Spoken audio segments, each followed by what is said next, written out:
وہاں پر نیکی کے کاموں میں مشغول رہیے. اور قرآن مجید جس طرح سے آپ نے کعبے میں قرآن شریف پڑھا تھا ایک ختم، اسی طرح سے مسجد نبوی میں بھی ایک ختم آپ پڑھنے کی کوشش کیجیے. مسجد شریف کا دروازہ تہجد کے وقت کھلتا ہے اور مدینہ طیبہ میں تہجد کی اذان ہوتی ہے. تو آپ کے لیے بھی بہتر ہے کہ رات کو آپ جلدی اٹھ جائیں اور وضو وغیرہ کر کے اور باب جبریل پر آ جائیں. تو جس وقت وہ دروازہ کھلتا ہے تو اس وقت بعض لوگ تو مسجد میں دوڑتے ہیں، مگر معاذ اللہ دوڑنا اور شور کرنا یہ تو بالکل بے ادبی ہے. آپ وہاں کھڑے رہیں اور اس کے بعد آپ اندر داخل ہوں گے تو انشاءاللہ تعالی آپ کو جنت کی کیاری میں جگہ مل جائے گی.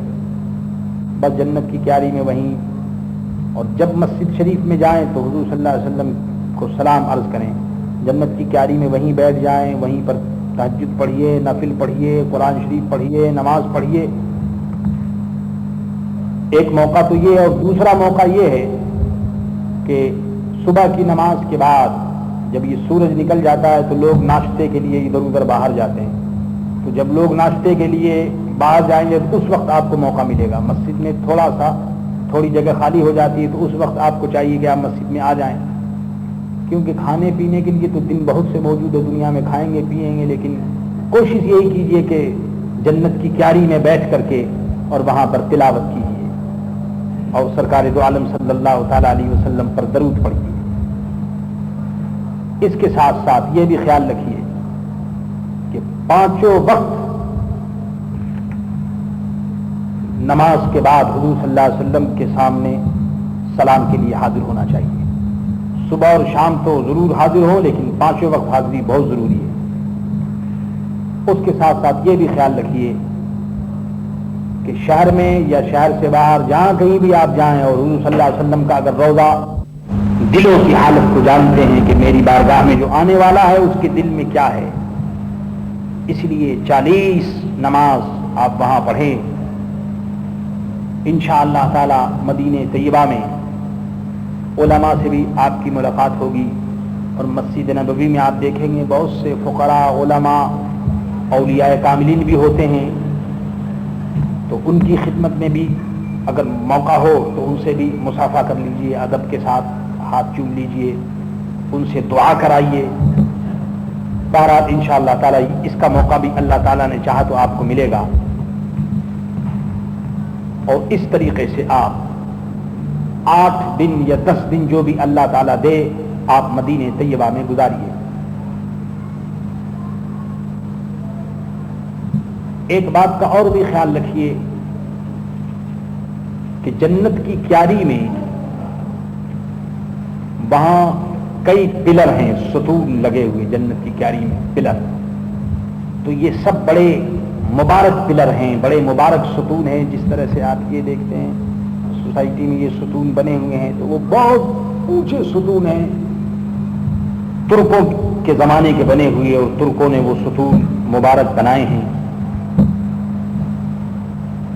تو ان ستونوں کے متعلق بھی بہت سی روایتیں ہیں اور بڑے برکت والے وہ پلر ہیں. تو آپ کو چاہیے کہ ان ستونوں کے پاس بھی جا کر کے آپ نماز پڑھیے. اور وہ ستون کئی ہیں. مثلا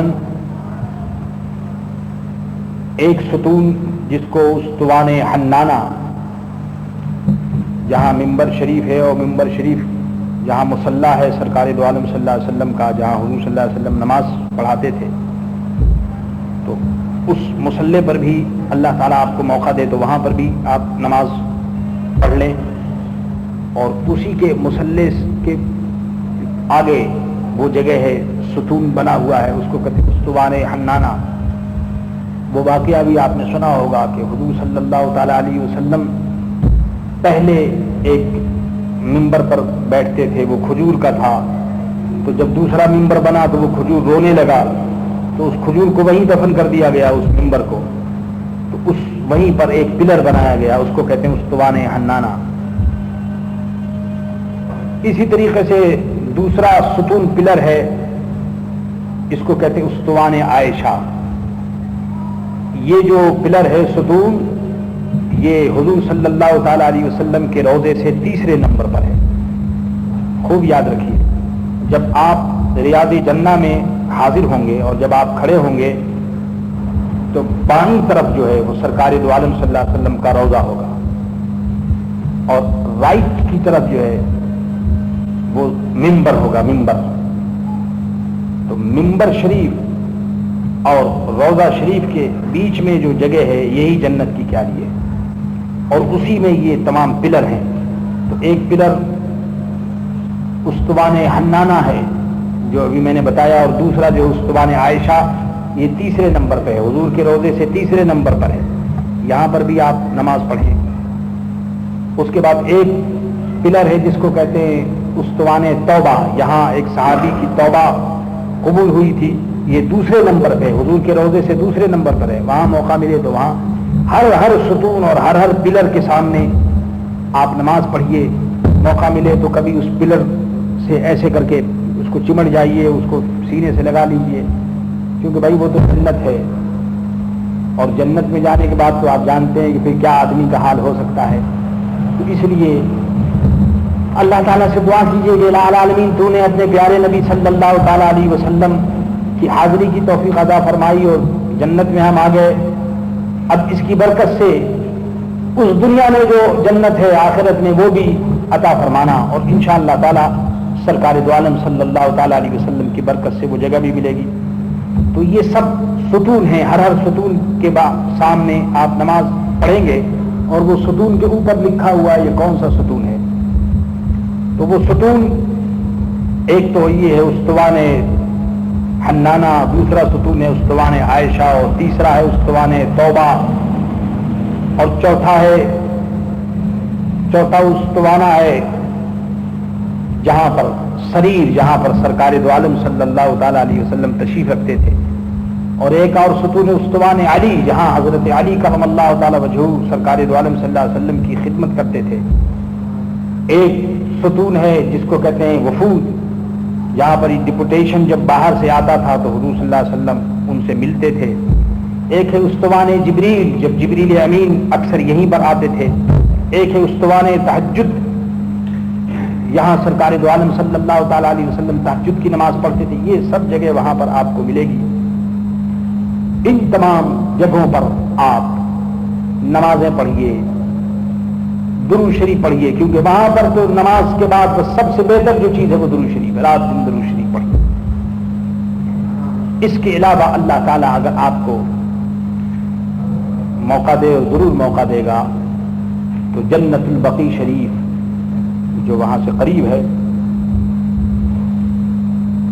مدینہ طیبہ کا قبرستان ہے، جس میں تقریباً 18,000 صحابی رضی اللہ تعالیٰ عنہم کے مزار ہیں.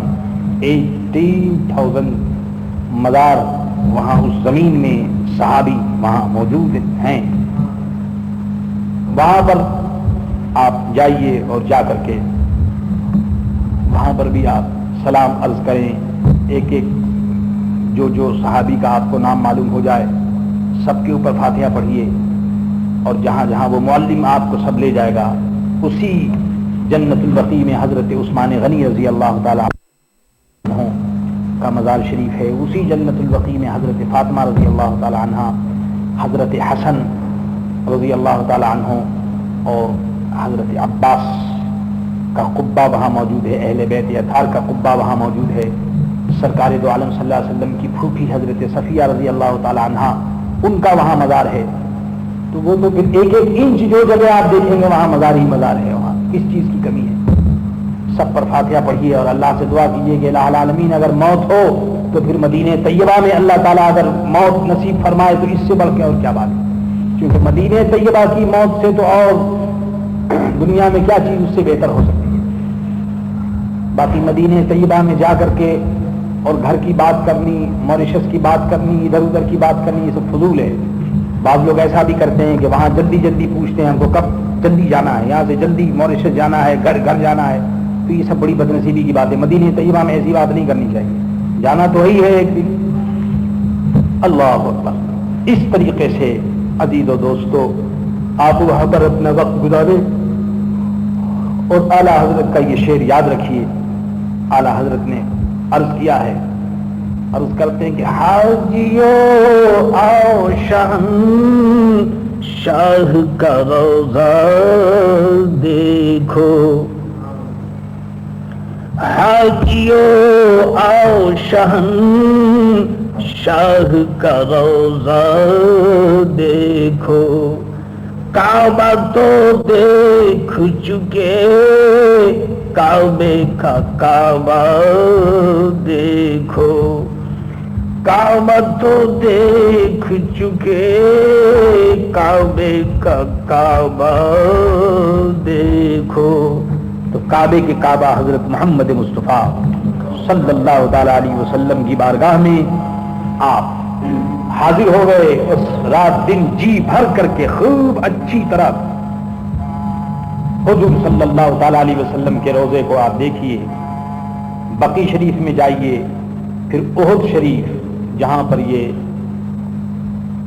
لڑائی ہوئی تھی اور سرکار دو عالم صلی اللہ تعالی علیہ وسلم اس لڑائی میں خود کمانڈر ان چیف تھے. اللہ اس مقام کو بھی آپ دیکھیں گے, وہ بھی مدینہ طیبہ. اور وہ احد شریف کا پہاڑ